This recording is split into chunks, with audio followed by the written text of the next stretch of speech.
ನಮಸ್ಕಾರ ವೀಕ್ಷಕರೇ, ಜಾನಕಿ ಟಿವಿ ಸುದ್ದಿವಾಹಿನಿಗೆ ಸ್ವಾಗತ. ನಾನು ನಿಮ್ಮ ಎಂ ಮಹದೇವಸ್ವಾಮಿ. ಕೋಗಿಲು ಬಡಾವಣೆಯಲ್ಲಿ ಎಷ್ಟು ಯಾವತ್ತು ಅದು 20 ಡಿಸೆಂಬರ್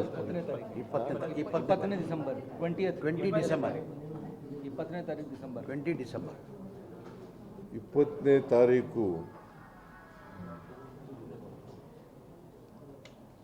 ಸರ್ಕಾರಿ ಜಾಗದಲ್ಲಿ ಅಕ್ರಮವಾಗಿ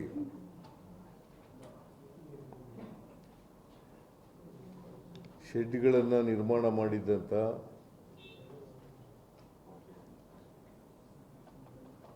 ಸುಮಾರು 167 ಮನೆಗಳನ್ನು 67 ಶೆಡ್ಗಳನ್ನು 167 ಶೆಡ್ಗಳನ್ನು ತೆರವುಗೊಳಿಸಿದ್ರು. 16 ನೋಟಿಸ್ ಕೊಟ್ಟು ಅದು ಅವ್ರಿಗೆಲ್ರಿಗೂ ನೋಟಿಸ್ ಕೊಟ್ಟಿದ್ರು.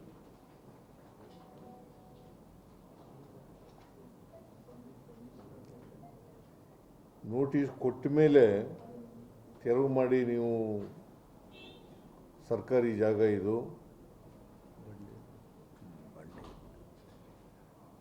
ನೀವು ಖಾಲಿ ಮಾಡಲೇಬೇಕು ಅಂಥೇಳಿ ಅವರ ಗಮನಕ್ಕೂ ತರ್ತಕ್ಕಂಥ ಕೆಲಸವನ್ನು ಮಾಡಿದರು. ಆದರೂ ಅವರು ಖಾಲಿ ಮಾಡಿರಲಿಲ್ಲ. ನಿನ್ನೆ ನಾನು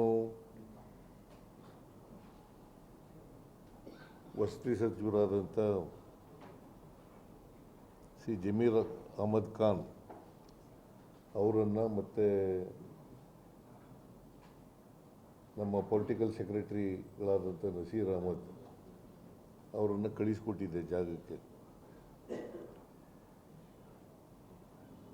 ಇವತ್ತು ಡಿ ಕೆ ಶಿವಕುಮಾರ್ ಅವರು ಕೂಡ ಅಲ್ಲಿಗೆ ಭೇಟಿ ಕೊಟ್ಟಿದ್ದಾರೆ, ಅಧಿಕಾರಿಗಳ ಜೊತೆಯಲ್ಲಿ ಭೇಟಿ ಕೊಟ್ಟಿದ್ದಾರೆ.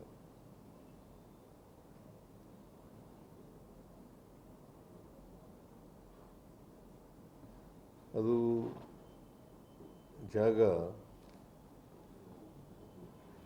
ಕಷಾಯ ವಿಲೇವಾರಿ ಮಾಡಲಿಕ್ಕೆ ಸುಮಾರು 5 ಎಕರೆ ಜಮೀನನ್ನು 15 ಎಕರೆ ಇಲ್ಲ 15 ಎಕರೆಗಳನ್ನು ಡಿ ಸಿ ಜಿಲ್ಲಾಧಿಕಾರಿಗಳು ನಗರ ಪಾಲಿಕೆಗೆ ಸ್ಥಳ ಹಸ್ತಾಂತರ ಮಾಡಿದ್ದಾರೆ. ಬಂಡೆ ಕ್ವಾರಿ ಇದೆ,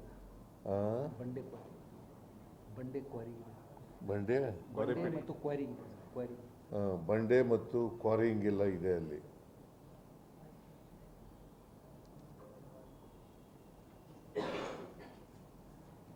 ಅವರು ಕಸ ಕೂಡ ಅಲ್ಲಿ ಹಾಕ್ತಾ ಇದ್ದಾರೆ. ಕಾರ್ಪೊರೇಷನ್ನವರು ಮತ್ತು ಅವರೇ ಸ್ವಾಧೀನದಲ್ಲಿದ್ದಾರೆ.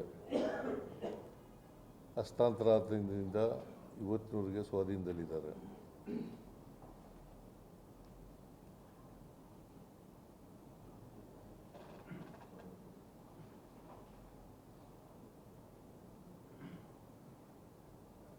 ನಾವು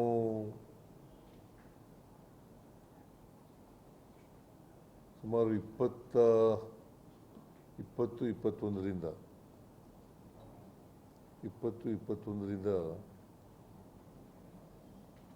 ಈ ರೀತಿಯಾಗಿ ಅಕ್ರಮವಾಗಿ ಶೆಡ್ಗಳನ್ನು ಕಟ್ಟಿಕೊಂಡು ಅಲ್ಲಿ ವಾಸ ಮಾಡ್ತಾ ಇದ್ದವರು. ಅದಕ್ಕೆ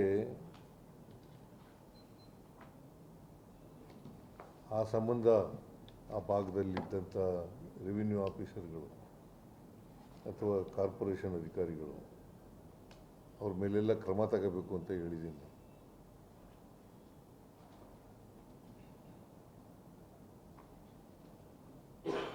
ಯಾಕಂದರೆ ಇನ್ನು ಮುಂದೆ ಇಂಥ ಈ ತಹಸೀಲ್ದಾರ್ಗೆ ಗೊತ್ತಿಲ್ಲದೇನೆ, ಶಿರಸ್ತೆದಾರ್ಗೆ ಗೊತ್ತಿಲ್ಲದೇನೆ, ವಿಲೇಜ್ ಅಕೌಂಟೆಂಟ್ಗೆ ಗೊತ್ತಿಲ್ಲದೇನೆ ಆಗ್ಲಿಕ್ಕೆ ಸಾಧ್ಯನೇ ಇಲ್ಲ ಅದು. Illegal encroachment. Illegal encroachment.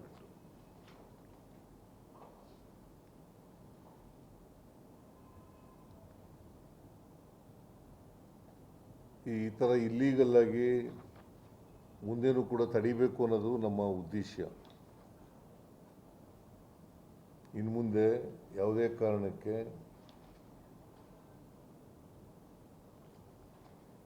Illegal ಆಗಿ ಮನೆ ಕಟ್ತಕ್ಕಂಥದ್ದು, ಅಲ್ಲಿ ವಾಸ ಮಾಡ್ತಕ್ಕಂಥದ್ದು, ಅದನ್ನು ಅವಕಾಶ ಮಾಡಿಕೊಡಕೂಡದು ಅಂತಕ್ಕಂಥ ಸ್ಟ್ರಿಕ್ಟ್ ಇನ್ಸ್ಟ್ರಕ್ಷನ್ಸನ್ನು ಸಂಬಂಧಪಟ್ಟಂಥ ಎಲ್ಲ ಅಧಿಕಾರಿಗಳಿಗೆ ಕೊಟ್ಟಿದ್ದೇನೆ. ಒಂದು ವೇಳೆ ಮನೆ ಕಟ್ಟಿದರೆ ಅದಕ್ಕೆ ಸಂಬಂಧಪಟ್ಟಂಥ ಅಧಿಕಾರಿಗಳೇ ಜವಾಬ್ದಾರರು ಅಂತಕ್ಕಂಥ ಮಾತುಗಳನ್ನು ಕೂಡ ಹೇಳಿದ್ದೇನೆ.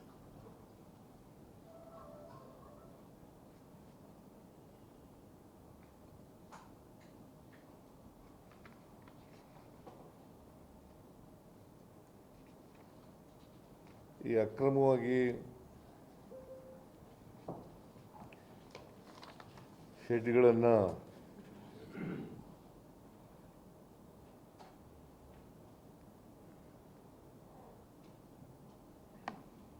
ಯಾರ್ಯಾರು ವ್ಯಕ್ತಿಗಳು ಅಲ್ಲಿ ಅಕ್ರಮವಾಗಿ ಮಾಡ್ಕೊಂಡಿದ್ರು, ಶೆಡ್ಗಳನ್ನು ನಿರ್ಮಾಣ ಮಾಡ್ಕೊಂಡಿದ್ರು, ವಾಸವಾಗಿದ್ದರು,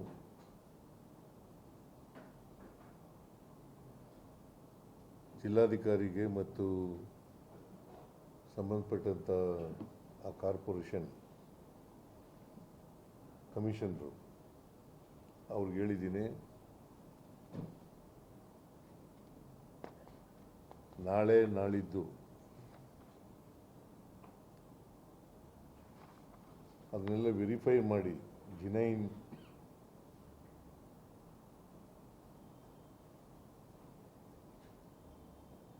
ವ್ಯಕ್ತಿಗಳಿಗೆ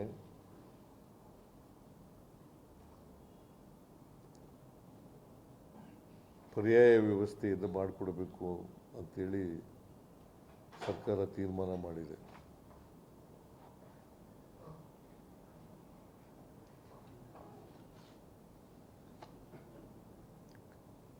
ಈ ಜಿಲ್ಲಾಧಿಕಾರಿ ಮತ್ತು ಕಾರ್ಪೊರೇಷನ್ ಅಧಿಕಾರಿಗಳು ಲಿಸ್ಟ್ ಕೊಡ್ತಾರೆ.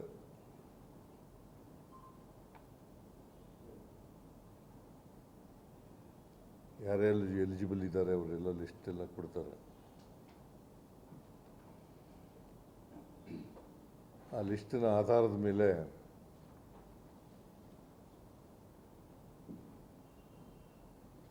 ಅವ್ರಿಗೆಲ್ಲರಿಗೂ ಕೂಡ ಪರ್ಯಾಯ ವ್ಯವಸ್ಥೆಯನ್ನು ಮಾಡ್ತೇವೆ.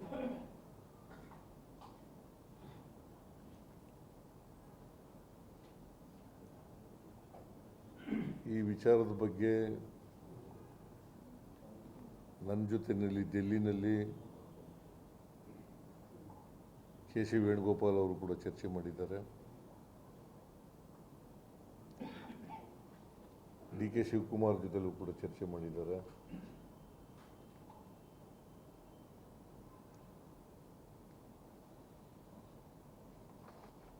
ನಾನು ಅವ್ರಿಗೆ ಹೇಳಿದ್ದೀನಿ, ಆಲ್ಟರ್ನೇಟಿವ್ ಅರೇಂಜ್ಮೆಂಟ್ ಮಾಡ್ತೀವಿ ಅಂತ. ಏಯ್ ಯಾರ್ರೀ ಅವರು? ಆಫ್ ಮಾಡಪ್ಪ ಕ್ಯಾಮ್ರಾಮ್ಯಾನ್.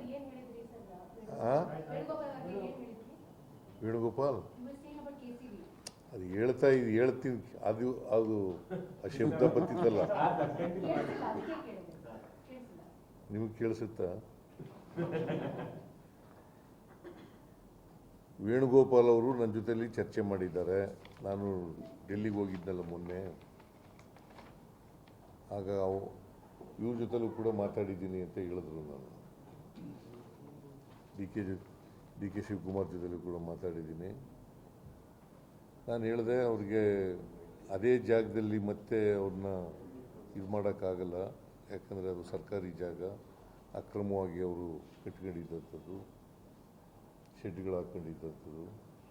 ಬೇರೆ ಕಡೆ ಅವ್ರಿಗೆ ಆಲ್ಟರ್ನೇಟಿವ್ ಆಗಿ ಪರ್ಯಾಯ ವ್ಯವಸ್ಥೆ ಮಾಡಿಕೊಡ್ತೀವಿ ಅಂತ ಹೇಳಿದ್ದೆ.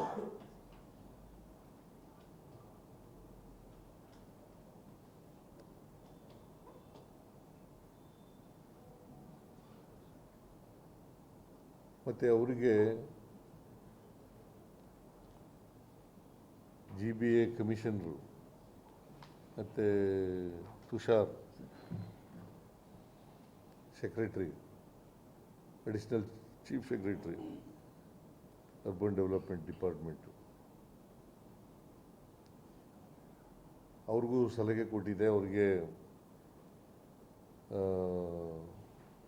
ಊಟ ವಸತಿ ಎಲ್ಲ ಏರ್ಪಾಡು ಮಾಡಿ ಅಂತ, ತಾತ್ಕಾಲಿಕವಾಗಿ ಊಟ ವಸತಿ ಮಾಡಿಕೊಡ್ಬೇಕು ಅಂತ ಹೇಳಿದೆ. ಅವ್ರು ಯಾರೂ ಇಲ್ಲಿವರೆಗೆ ಹೋಗಿಲ್ಲ. ಅವರು ಇಷ್ಟ 3 ಕಡೆಗೆ ವ್ಯವಸ್ಥೆ ಮಾಡಿದ್ದೀವಿ, ಬಟ್ ಅವರು ಹೋಗ್ತಾ ಇಲ್ಲ. 3 ಕಡೆ ವ್ಯವಸ್ಥೆ ಮಾಡಿತ್ತು, ಆದರೂ ಕೂಡ ಅವ್ರು ಹೋಗಿಲ್ಲ.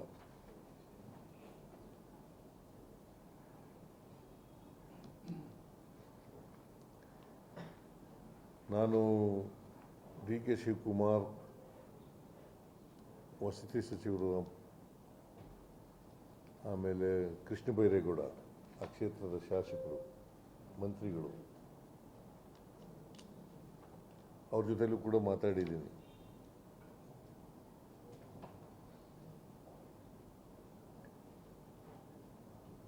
ಜಮೀರ್ ಅಹಮದ್ ಖಾನ್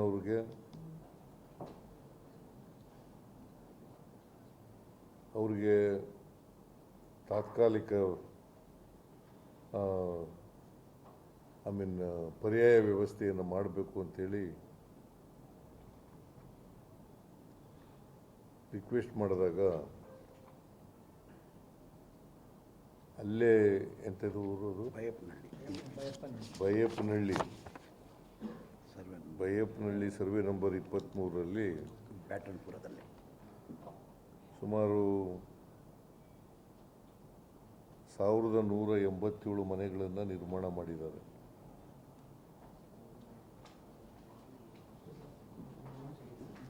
ಇದು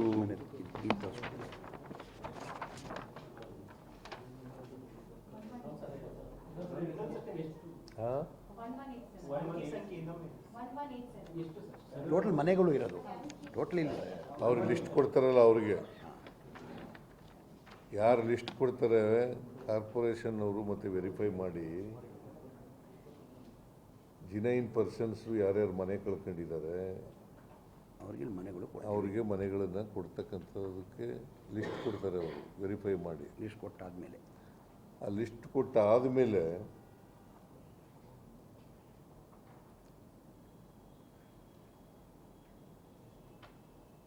ಯಾರು ಅರ್ಹ ವ್ಯಕ್ತಿಗಳಿದ್ದಾರೆ ಅವರಿಗೆ ಈ Baiyappanahalli multi storeyed housing project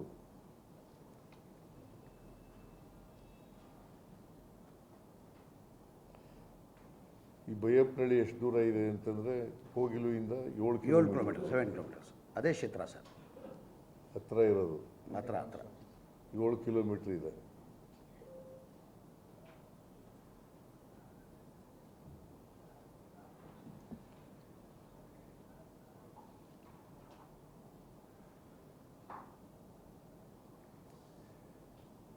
ಒಂದು ಮನೆಗೆ ಸುಮಾರು 11 ಲಕ್ಷದ 20 ಲಕ್ಷ 11.20 ಲ್ಯಾಕ್ಸ್ 11.20 ಲಕ್ಷದ ಮನೆಗಳನ್ನು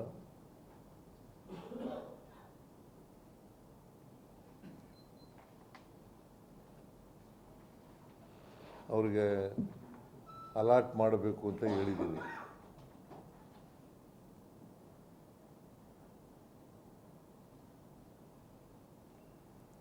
ಅದರಲ್ಲಿ ಜನರಲ್ಲು ಮತ್ತು ಪರಿಶಿಷ್ಟ ಜಾತಿ ಪರಿಶಿಷ್ಟ ವರ್ಗದವ್ರಿಗೆ ಬೇರೆ ಬೇರೆ ಸಬ್ಸಿಡಿಗಳಿದ್ದಾವೆ ಕೇಂದ್ರ ಸರ್ಕಾರ ರಾಜ್ಯ ಸರ್ಕಾರದಿಂದ.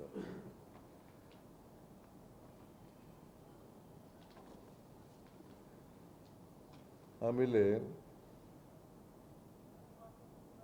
11,20,000 ರೂಪಾಯಿನಲ್ಲಿ ಸುಮಾರು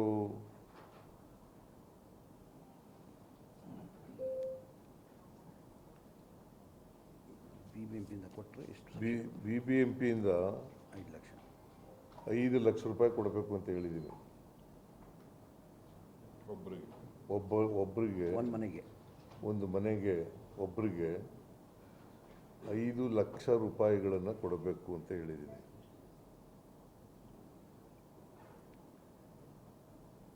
ಜನರಲ್ಗೆ ಎಲ್ಲ ಸಬ್ಸಿಡಿ ಸೇರಿ 8,70,000 ರೂಪಾಯಿ ಬರ್ತದೆ.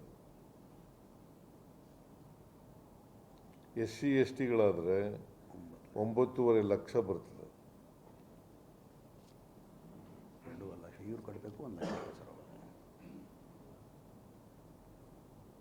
ಇದು ಉಳಿದಂಥ ಅಮೌಂಟ್ ಇದೆಯಲ್ಲ,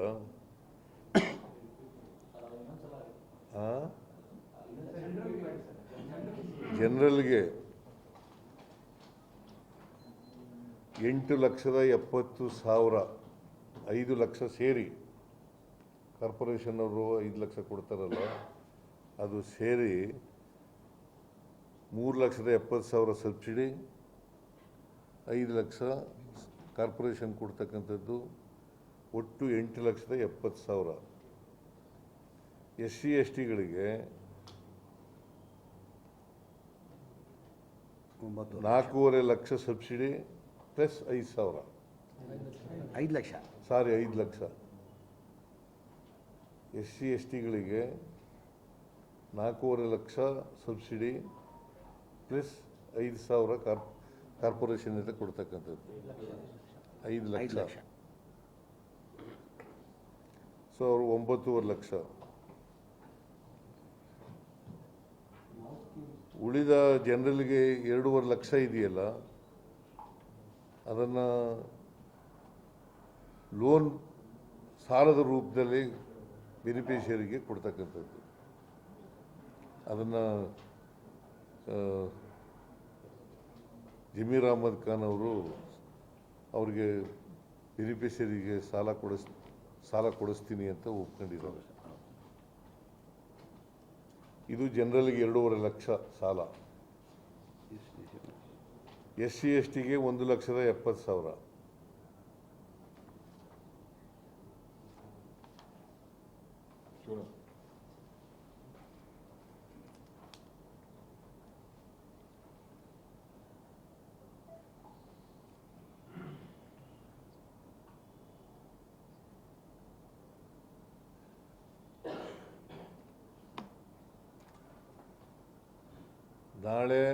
ನಾಳಿದ್ದು 2 ದಿನ ವೆರಿಫೈ ಮಾಡ್ತಾರೆ. 1ನೇ ತಾರೀಕು, ಜನವರಿ 1ನೇ ತಾರೀಕು ಹೊಸ ವರ್ಷ ಪ್ರಾರಂಭದ ದಿನ ಇವರನ್ನ ವಾಸಕ್ಕೆ ಮನೆಗಳನ್ನು ಒದಗಿಸ್ಕೊಡ್ತಕ್ಕಂಥ ಕೆಲಸವನ್ನು ಜಮೀರ್ ಅಹಮದ್ ಖಾನ್ ಅವರು ವಸತಿ ಸಚಿವರು ಒಪ್ಕೊಂಡಿದ್ದಾರೆ. ಲಿಸ್ಟು ಅವ್ರಿಗೆ ಕೊಡ್ತಾರೆ. ಅವರು ಕೊಟ್ಟಂಥ ಲಿಸ್ಟು ಪ್ರಕಾರ ಬೆನಿಫಿಷರೀಸ್ ಲಿಸ್ಟು ಅದ್ರ ಪ್ರಕಾರ ಮಾಡ್ತಾರೆ. So I made myself very clear ಅಲ್ಲ? ನಿಮಗೆ ಎನಿ ಡೌಟ್?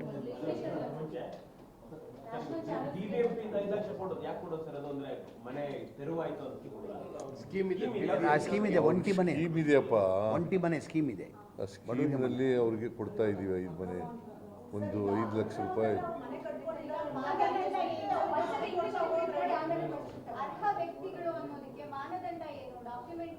ಅದು ವೆರಿಫೈ ಮಾಡ್ತಾರೆ ಅವರು. ನಾನು ಮಾಡಲ? ಅವ್ರ ಮಾನದಂಡ ಅವರೇ ಮಾಡ್ತಾರೆ. ಮನೆ ಕಟ್ಟಿದ್ದೇ ಅಕ್ರಮ. ಆದರೂ ಅಕ್ರಮವಾಗಿ ಮನೆ ಕಟ್ಕೊಂಡು ವಾಸ ಮಾಡ್ತಾ ಇದ್ದಾರಲ್ಲ, ಆನ್ ಹ್ಯುಮ್ಯಾನಿಟೇರಿಯನ್ ಗ್ರೌಂಡ್ಸ್ ನಾವು ಇವರಿಗೆ ವಾಸಕ್ಕೆ ಪರ್ಯಾಯ ವ್ಯವಸ್ಥೆಯನ್ನು ಮಾಡ್ತಾ ಇರ್ತಕ್ಕಂಥ.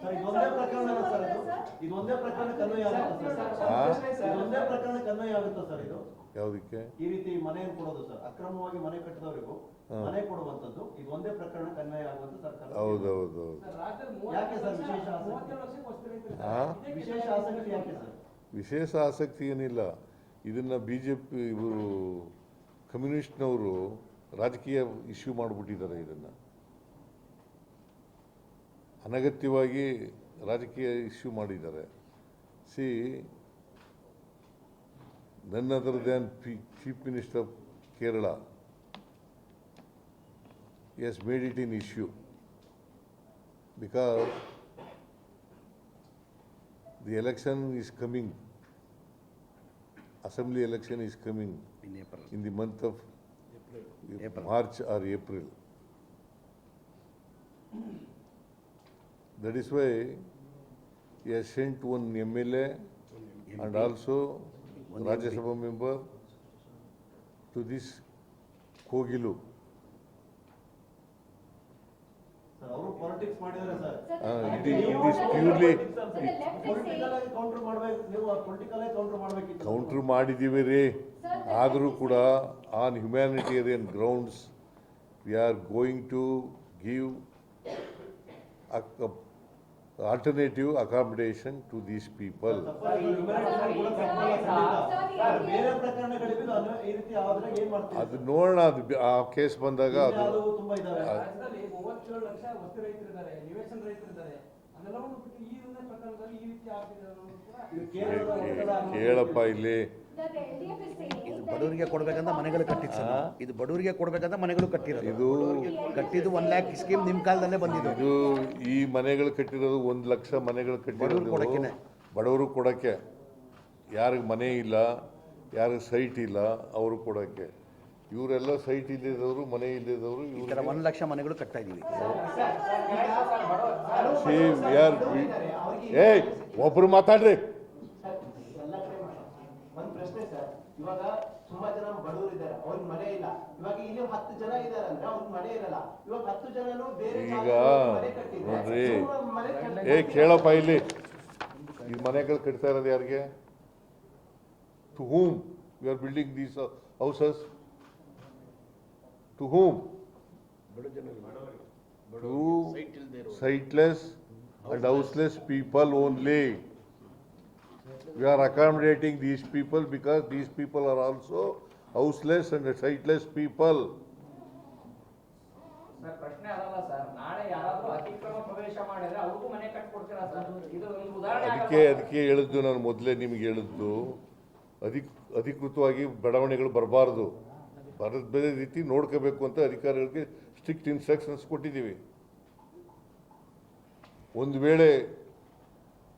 ವೇಳೆ ಬಂದರೆ ಅಂಥ ಅಧಿಕಾರಿಗಳ ಮೇಲೆ ಶಿಸ್ತಿನ ಕ್ರಮ ತಗೋತೀವಿ. So the AIA is saying that if the Congress comes to power in Kerala, then the same bulldozer effect will also be seen in Kerala. What is seen in Karnataka, the Karnataka government has brought UP to South India.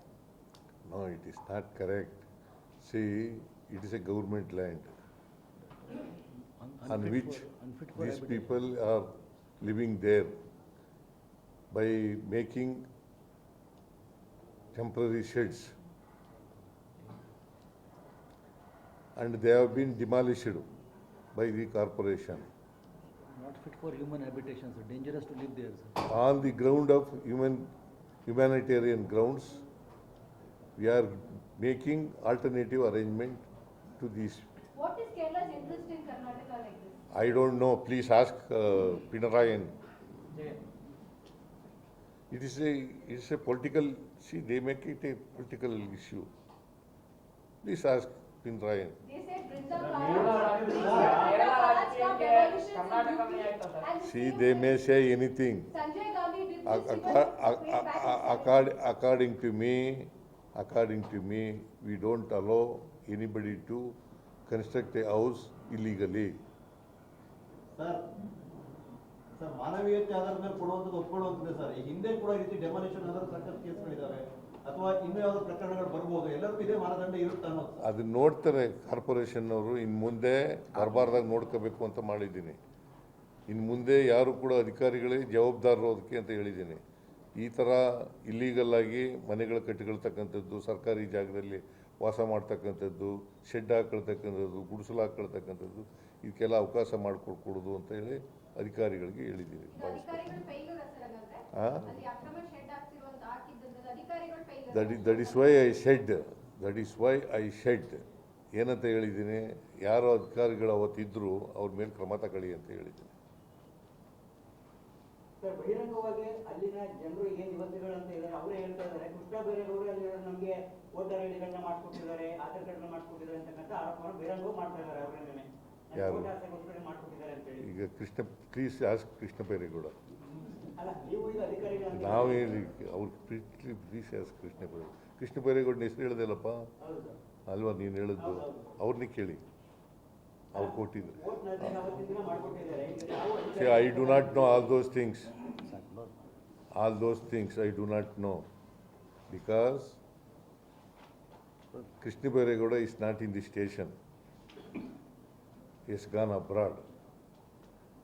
After he comes back, please ask him.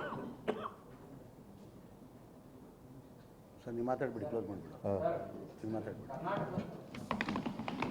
ಇಲ್ಲ CM ಮಾತಾಡಿದ್ದಾರೆ ಬಿಡ. ಇಲ್ಲ 2 ನಿಮಿಷ ನೀವು ಮಾತಾಡ್ಬಿಟ್ಟು close ಮಾಡುವ. ಸುಮ್ಮನೆ ಹಂಗೆ ಹೇಳ್ತಾರೆ ಅವರು.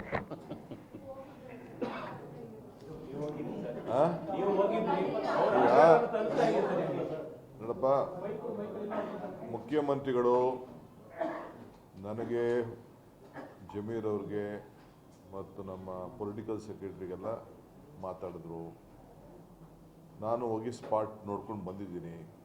ಇಲ್ಲೀಗಲ್ ಕನ್ಸ್ಟ್ರಕ್ಷನ್ನು ಕಾರ್ಪೊರೇಷನ್ಗೆ ಕೊಟ್ಟಂಥ ಜಾಗ ಹಂತಂತವಾಗಿ ಕೆಲವರೆಲ್ಲ ಹಾಕ್ಕೊಂಡಿದ್ದಾರೆ. ಕೆಲವರು ದುಡ್ಡು ಕಲೆಕ್ಟ್ ಮಾಡಿಬಿಟ್ಟು ಹಾಕಿದ್ದಾರೆ ಅನ್ನೋ ಮಾಹಿತಿ ಕೂಡ ನಮಗಿದೆ. ಅವ್ರ ಮೇಲೆ ಕಾನೂನು ರೀತಿ ಕ್ರಮ ನಮ್ಮ ಅಧಿಕಾರಿಗಳು ಐಡೆಂಟಿಫೈ ಮಾಡಿ ಅವ್ರ ಮೇಲೆ ಕ್ರಮ ಕೈಗೊಳ್ತಾರೆ. ಕೆಲವು ದಾಖಲೆಗಳು ಕೂಡ ತಿರ್ಚಿದ್ದಾರೆ ಅಂತ ಕೂಡ ನಮಗೆ ಮಾಹಿತಿ ಕೊಟ್ಟಿದ್ದಾರೆ. ಆದರೆ ಮಾನವೀಯತೆ ದೃಷ್ಟಿಯಿಂದ ಮುಖ್ಯಮಂತ್ರಿಗಳ 1 lakh ಹೌಸಿಂಗ್ ಸ್ಕೀಮ್ ಇದೆ. ನಮ್ಮ ಜಮೀರ್ ಅವ್ರಿಗೆ ಜವಾಬ್ದಾರಿಯನ್ನು ನಾವು ವಹಿಸಿದ್ದೀವಿ. BBMPಯಿಂದ 5 ಲಕ್ಷ ರೂಪಾಯಿ ನಾವು ಅವ್ರಿಗೆ ಪ್ರತಿಯೊಬ್ಬರಿಗೂ ಯಾರಿಗಿಲ್ಲ ಅದನ್ನು ಹುಡುಕಿ, ಕೆಲವರೆಲ್ಲ ಸ್ಕೀಮ್ನಲ್ಲಿ, ಕೆಲವ್ರಿಗೆ ಏನಾಗಿದೆ, ಕೆಲವು ಮನೆ ಇದ್ದರೂ ಕೂಡ ಬಂದು ಕೆಲವು ಸೇರ್ಕೊಂಡಿರ್ತಾರೆ. ಯಾರೂ ಮನೆ ಇಲ್ಲದೆ ಯಾರೂ ಹುಟ್ಟಿಲ್ಲ, ಎಲ್ಲರಿಗೂ ಎಲ್ಲೆಲ್ಲೋ ಮನೆಗಳಿರ್ತವೆ. ಉದ್ಯೋಗಕ್ಕೋಸ್ಕರ ಬೆಂಗಳೂರಿಗೆ ಬಂದು ಸೇರ್ಕೊಂಡಿರ್ತಾರೆ. ಕೆಲವರೆಲ್ಲ ಅಗ್ರಿಮೆಂಟ್ ಮಾಡ್ಕೊಂಡಿದ್ದಾರೆ, ಬಾಡಿಗೆ ಅಂತ ಅಂದ್ಬಿಟ್ಟು ಬಂದು ಸೇರ್ಕೊಂಡಿದ್ದಾರೆ. ಬಾಡಿಗೆ ಅಂತ ಅಂದ್ಬಿಟ್ಟು ಗೌರ್ಮೆಂಟ್ ಜಾಗದಲ್ಲೇ ಕೂಡ ಕೆಲವರು ಅಗ್ರಿಮೆಂಟು ಮಾಡಿಕೊಟ್ಟಿದ್ದಾರೆ. ಅಂಥ ದಾಖಲೆಗಳೆಲ್ಲ ನಮ್ಮ ಹತ್ರ ಇದೆ. ಅದಕ್ಕೆ ಈಗಾಗಲೇ ನಮ್ಮ ಅಧಿಕಾರಿಗಳಿಗೆ ಪ್ರತಿಯೊಬ್ಬರಿಗೂ ಇಂಡಿವಿಜುವಲ್ ಕೇಸಸ್ ನೋಡ್ಕೊಳ್ಳಿ ಅಂತ ಹೇಳಿದ್ದೀವಿ. ಟೆಂಪ್ರರಿಯಾಗಿ ಅವ್ರಿಗೆ ಇರಲಿಕ್ಕೂ ಕೂಡ ಬೇರೆ ವ್ಯವಸ್ಥೆಯನ್ನು ಮಾಡಿಕೊಡೋಕ್ಕೆ ನಾವು ಸಜ್ಜವಾಗಿದ್ದೀವಿ. ಊಟ ಕೊಡ್ತೀವಿ, ಜಾಗ ಕೊಡ್ತೀವಿ. ಈ ಮಧ್ಯದಲ್ಲಿ ನೆಕ್ಸ್ಟ್ 3 ಡೇಸು ನಮ್ಮ ಹೌಸಿಂಗ್ ಡಿಪಾರ್ಟ್ಮೆಂಟ್ ಅವರು ಅದನ್ನು ಪ್ರತಿಯೊಂದು ನಮ್ಮ ಜಿಲ್ಲಾಧಿಕಾರಿಗಳು ಮತ್ತು ನಮ್ಮ ಕಾರ್ಪೊರೇಷನ್ ಅವರು ಎಲ್ಲ ಸೇರಿ ಪ್ರತಿಯೊಂದು ಕೇಸು ಐಡೆಂಟಿಫಿಕೇಷನ್ ಮಾಡ್ತಾರೆ. ಅವ್ರ ವೋಟರ್ ಲಿಸ್ಟ್ ನೋಡ್ತಾರೆ, ಆಧಾರ್ ಕಾರ್ಡ್ ನೋಡ್ತಾರೆ, ಎಲ್ಲಿಂದ ಬಂದಿದ್ದಾರೆ ಅಂತ ಚೆಕ್ ಮಾಡ್ತಾರೆ. ಚೆಕ್ ಮಾಡಿಕೊಂಡು ಅವ್ರಿಗೊಂದು ಆಲ್ಟರ್ನೇಟಿವ್ ಪರ್ಮನೆಂಟ್ ವಸತಿ ಕೊಡೋಕ್ಕೆ ವ್ಯವಸ್ಥೆ ಮಾಡ್ತೀವಿ. ನಮ್ಮಲ್ಲೊಂದು ಸ್ಕೀಮ್ ಇದೆ, ಯಾರ್ಯಾರಿಗೆ ಮನೆ ಇಲ್ಲ, ಸೈಟ್ ಇಲ್ಲ ಅಂತ ಕೊಡಬೇಕು ಅಂತಿದೆ. ಜಿನೇನ್ ಕೇಸಸ್ಗೆಲ್ಲ ನಾವು ಕೊಡ್ತೀವಿ. ಈಗಾಗಲೇ ಮುಂದಕ್ಕೆ ಕೃಷ್ಣ ಬೈರೇಗೌಡರು ಮಾತಾಡಿದ್ದಾರೆ. ಯಾಕೆಂದರೆ ಲೋಕಲ್ MLA ಅವರೇ ಚೇರ್ಮನ್ ಇರ್ತಾರೆ. ಆಶ್ರಯ ಸಮಿತಿಗೆ ಯಾರಿಗೆ ಒಬ್ರಿಗೆ ಮನೆ ಕೊಡಬೇಕಾದ್ರೆ ಅವ್ರು ಅಪ್ರೂವ್ಮೆಂಟ್ ಕೊಡಬೇಕಾಗ್ತದೆ. ಅವರು ಕೂಡ ಮಾನವೀಯತೆ ದೃಷ್ಟಿಯಿಂದ ಅಂಥವ್ರಿಗೆಲ್ಲ ಕೊಡಿ ಅಂತ ಹೇಳಿದ್ವಿ. ಆದರೆ ನಾವು ಇಲ್ಲೀಗಲ್ ಕನ್ಸ್ಟ್ರಕ್ಷನ್ನ ಎನ್ಕರೇಜ್ ಮಾಡೋದಿಲ್ಲ. ಇಲ್ಲೀಗಲ್ ಎನ್ಕರೇಜ್ ಮಾಡಿದಂಥವ್ರಿಗೆ, ಇಲ್ಲೀಗಲ್ ಮಾಡಿದಂಥವ್ರಿಗೆ ಕಾನೂನು ರೀತಿ ಕ್ರಮ ಕೈಗೊಳ್ಳಕ್ಕೆ ಈಗಾಗಲೇ ಮುಖ್ಯಮಂತ್ರಿಗಳು ಆದೇಶವನ್ನು ಅಧಿಕಾರಿಗಳು ಕೊಟ್ಟಿದ್ದಾರೆ. ಯಾರಿಗೂ ನಿರ್ದಾಕ್ಷಿಣ್ಯವಾಗಿ ನಾವು ಎಂಟರ್ಟೈನ್ ಮಾಡಲ್ಲ. ಬೆಂಗಳೂರಲ್ಲಿ ಆದಷ್ಟು ಇಂಥ ಸ್ಲಮ್ಗಳು ಬರಲಿಕ್ಕೆ ನಾವು ಬಿಡೋದಿಲ್ಲ. ಇದು ಲ್ಯಾಂಡ್ ಫಿಲ್ ಸೈಟ್, ಇದು ವೆರಿ ಡೇಂಜರಸ್ಸು, ಯಾರು ಅಲ್ಲಿ ಇರಲಿಕ್ಕೆ ಆಗೋದಿಲ್ಲ. ಲಿಚೆಟ್ ಇರೋಂಥ ಒಂದು ಜಾಗ. ನಾನೇ ಸ್ಪಾಟಲ್ಲಿ ನೋಡಿದ್ದೀನಿ.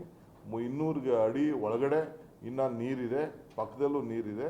15 ಎಕರೆನ ಈಗಾಗಲೇ ಸರ್ಕಾರದವರು ನಮ್ಮ ರೆವಿನ್ಯೂ ಡಿಪಾರ್ಟ್ಮೆಂಟವರು ಕಾರ್ಪೊರೇಷನ್ಗೆ ಅದನ್ನು ಸಾಲಿಡ್ ವೇಸ್ಟ್ ಮ್ಯಾನೇಜ್ಮೆಂಟ್ ವಿಚಾರಕ್ಕೆ ಕೊಟ್ಟಂಥ ಜಾಗ ಇದು. ಆದ್ದರಿಂದ ಅಲ್ಲಿ ನೋಡಿ ಸುತ್ತಮುತ್ತಲು ಪರಿಸರವನ್ನು ಕಾಪಾಡಲಿಕ್ಕೋಸ್ಕರ ವ್ಯವಸ್ಥೆಯನ್ನು ಮಾಡಿದ್ದೀವಿ. ಬಟ್ ಇವತ್ತು ನಾವು ಬೇರೆಯವ್ರಿಗೆ ನಾವು ರಾಜಕಾರಣ ಮಾಡಲಿಕ್ಕೆ ಅವಕಾಶ ಕೊಡೋದಿಲ್ಲ. ನಾವು ನಮಗೆ ನಮ್ಮ ವರಿಷ್ಠ ನಾಯಕರು ಈ ರೀತಿ ಬರ್ತಾ ಇದೆ ನೋಡಿ ಅಂತೇಳಿ ನಮಗೆ ಸ್ವಲ್ಪ ಸಲಹೆಗಳನ್ನು ಕೊಟ್ಟಿದ್ದಾರೆ. ನೋಡಿ ಇದನ್ನು ರಾಜಕಾರಣ ಮಾಡ್ತಾ ಇದ್ದಾರೆ ಅಂತ. ಅದಕ್ಕೆ ಮುಖ್ಯಮಂತ್ರಿಗಳು ಇದು ಗಮನ ಹರಿಸಿ ಮುಂದಕ್ಕೆ ಇದನ್ನು ಯಾವ ರೀತಿ ಬರಬಾರ್ದು ಅನ್ನೋ ದೃಷ್ಟಿಯಿಂದ, ಮಾನವೀಯತೆ ದೃಷ್ಟಿಯಿಂದ ಅವರಿಗೆಲ್ಲ ಒಳ್ಳೆ ಮನೆಗಳನ್ನು ಕೊಡಬೇಕು, ಯಾರಿಗಿಲ್ಲ ಅಂಥವ್ರು ಮಾತ್ರ ಕೊಡಬೇಕು ಅಂತ ತೀರ್ಮಾನ ಮಾಡಿದ್ದಾರೆ. ಸೊ ಅವ್ರಿಗೆ ಮಿಕ್ಕಿದವ್ರಿಗೆ ಸರ್ಕಾರದಿಂದ ನಾವು ಕೆಲವು ಸಬ್ಸಿಡಿಗಳು ಕೂಡ ಇದೆ. 1.5 ಲಕ್ಷ ಕೊಡೋದಿದೆ ಸರ್. ಅವರು ಕೂಡ 1-2 ಲಕ್ಷ 1 ಲಕ್ಷ ಅಷ್ಟು ಅವರು ಕಟ್ಟಬೇಕಾಗ್ತದೆ. ಅಂಥದ್ದಕ್ಕೆ ಜಮೀರ್ ಅವರು ಅವ್ರಿಗೆ ಸಾಲ ಕೊಡಿಸುವಂಥ ವ್ಯವಸ್ಥೆಯನ್ನು ಮಾಡ್ತಾರೆ. ಇದು ನಮ್ಮ ಸರ್ಕಾರದ ಸದ್ಯಕ್ಕೆ ಪ್ಲಾನ್. ಇಲ್ಲಿಗೆ ನಾವು ನಿಲ್ಲಿಸ್ತೀವಿ. ಬಟ್ ಆಫೀಸರ್ಸ್ಗೆ ನಮ್ಮ BNTP ಆಫೀಸರ್ಸು ಇದ್ದಾರೆ, ನಮ್ಮ ಕಾರ್ಪೊರೇಷನ್ ಆಫೀಸರ್ಸ್ ಇದ್ದಾರೆ, ರೆವಿನ್ಯೂ ಆಫೀಸರ್ ಎಲ್ಲರೂ ಕೂಡ ಇಂಥ ಕಡೆ ಎಲ್ಲೆಲ್ಲಿ ಸರ್ಕಾರಿ ಜಾಗ ಇದೆ ಇನ್ನು ಮುಂದಕ್ಕೆ ನಾವೆಲ್ಲ ಐಡೆಂಟಿಫೈ ಮಾಡಿ ಇದಕ್ಕೆ ನಮ್ಮ ಸರ್ಕಾರಿ ಆಸ್ತಿಗಳನ್ನು ರಕ್ಷಣೆ ಮಾಡಲಿಕ್ಕೆ ನಾವು ಕ್ರಮವನ್ನು ಕೈಗೊಳ್ತೀವಿ. ಇದು ಸರ್ಕಾರದ ತೀರ್ಮಾನ. So you're traveling to Kerala because you're getting a deputy reply there. No, that is a different case.